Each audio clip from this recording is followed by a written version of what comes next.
This is the universal sign that it's time to make banana bread. But also a lot of people say, oh, that sounds like a drag. Banana bread's hard. And then they just continue to turn black until you throw them out. Let me show you how easy banana bread is. I pulled everything out so you don't see me running back and forth, but really there's not a lot of ingredients here.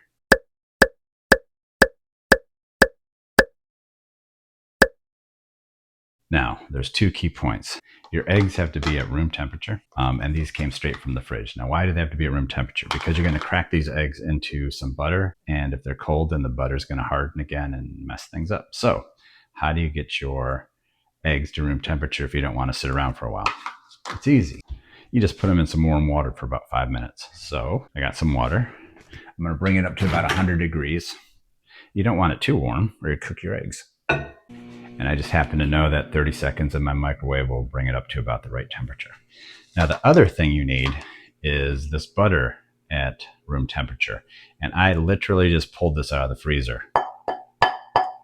It's solid. So how do we soften this up? Well, if you put it in the microwave and hit it on high, it's going to explode everywhere and make a tremendous mess. So I'll show you what I do in this situation.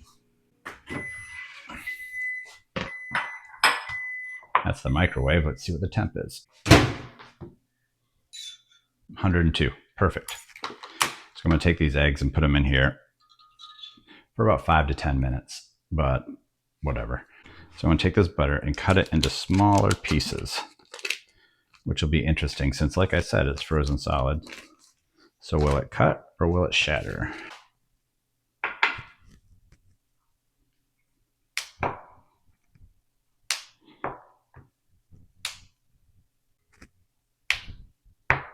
You're like, great, you cut it into small pieces, but it's not room temperature. You're correct. And we're not going to microwave it for the reasons I mentioned before, but I am going to put it in my toaster oven. Like whatever the lowest setting is for toasting, I'll do that. Okay, so we'll let that soften up in there. We got the eggs coming to room temperature. We got a sharp butter knife. So we need 1 1/4 cups of flour, but I like to weigh things to be more accurate. So I have my scale, and I happen to know how much 1 1/4 cups of flour is. Hey Google, how many grams is a 1 1/4 cups of flour? I don't know, but I found these results on search. It doesn't know. Okay, I asked ChatGPT. It said 156 grams. So let's go with that. I hope ChatGPT is right. Perfect. So that should be 1 1/4 cups flour. That's the butter. Now the important thing to remember is even though you toast it on really low setting, it's still a glass bowl and it's super hot. You only make this mistake once. Okay, so we'll put you there. Now the next dry ingredient we throw in is the baking soda. I always sift my baking soda because I don't want anybody to get a chunk of it in their mouth. So there's 1 teaspoon, just in case there's any lumps, and actually there are. We'll just mush those through. Okay, our next dry ingredient is salt. 1/2 teaspoon of Costco's finest salt. And actually that's it for dry ingredients. You know what, I shouldn't have used the big bowl though, so I'm going to transfer these dry ingredients to a little bowl. If I have one, I do have one. We'll save the big bowl for, putting it all together. All right, I reckon our eggs should be probably good enough. So we put our eggs and our vanilla in this measuring cup. Probably 1 teaspoon of vanilla because it's always 1 teaspoon of vanilla, but let me check the recipe. Oh, 1/2 teaspoon of vanilla. Mixing it up on me. 1/2 teaspoon of vanilla. Mix this up. Put that to the side. All right, now let me get a spatula. We put the butter. It's hot. It is pretty warm, but it's not hot anymore. Okay, so we put our room temp butter, and then we put, the recipe calls for 1 cup of sugar, but I have 1/2 cup of sugar because 1 cup of sugar is a lot of sugar, and really nobody notices until they eat banana bread that had a whole cup, and they're like, wow, this tastes better for some reason. Yeah, sugar's good. And then we snap this together like an Arnold Schwarzenegger movie and whip it all together. So we're going to combine the butter and the sugar. Well, my clever trick of bringing the butter to room temperature didn't work exactly right. The insides of those chunks of butter, I should have come up smaller because they're still a little cold and it's not mixing nicely. So I'm gonna, this won't fit.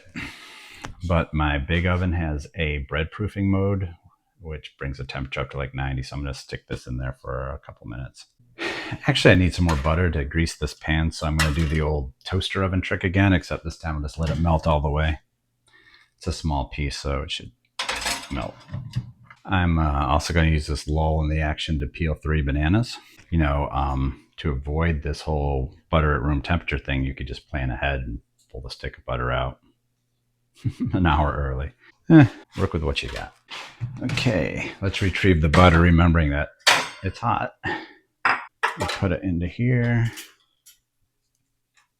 So the reason banana bread tastes good is because it's butter and sugar. Don't let anybody tell you different. I think the bananas are just there for show. Now it's important to know that this is actually banana walnut banana bread. Is that redundant? They call it banana walnut bread, but I don't have any walnuts. So today we have banana bread. Okay, so we grease this up with butter. Successfully mix the butter and sugar. Oh, I got stuff on me. Now we add the egg and vanilla.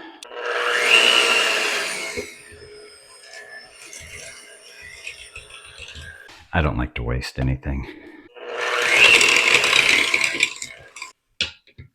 Before I go any further, let me preheat this oven. I'm going to bake it at 325. Because it's small, you might want to bake it at 350 if you're using a big oven, but this is little, so 325, and we're going to cook it for a whole hour. So we'll get that warmed up. Okay, now we throw the bananas in.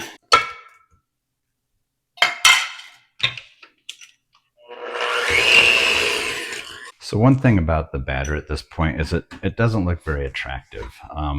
It kind of looks curdled almost, but it's supposed to look like that. Let me get the camera. Okay, so just know that it's supposed to look like that. Now you get the flour and the baking soda and the salt that you had before, and you don't blend it up. You just kind of fold it in gently. How do you fold it? Do you fold it in half like a piece of paper and drop it in the pot, or what do you do? I'm just folding it in till all the flour's incorporated. And after you do the flour, you'd fold in the toasted walnuts if you had the foresight to pick them up when you were at Costco. I didn't know we were out. And then you just easy breezy put it in. Oh, let me do it this way so you can watch it in action.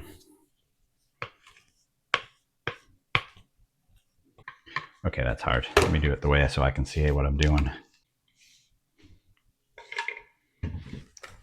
Wiggle it around a little so it all evens out. That's what it looks like, ready for the oven. And that's all there is to making banana bread. Next time you have those bananas turning black, don't chicken out. Just go ahead and whip it together. Maybe pull out the butter a little early so you don't go through that turmoil, but otherwise, check back in an hour, show you what it looks like. That's what it looks like out of the oven.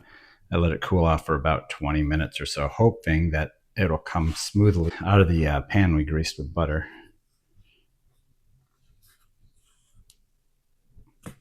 No. You know what? I'm in no rush. Let's let it cool off some more. Okay, I let this cool down for about 20 or 30 minutes, so it should just pop right out. Ta-da! Now I need to make a cinematic video of me cutting it, so let's do that.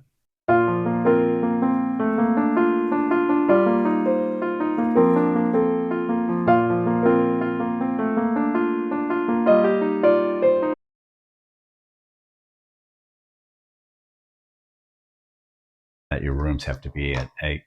Your rooms have to be, huh?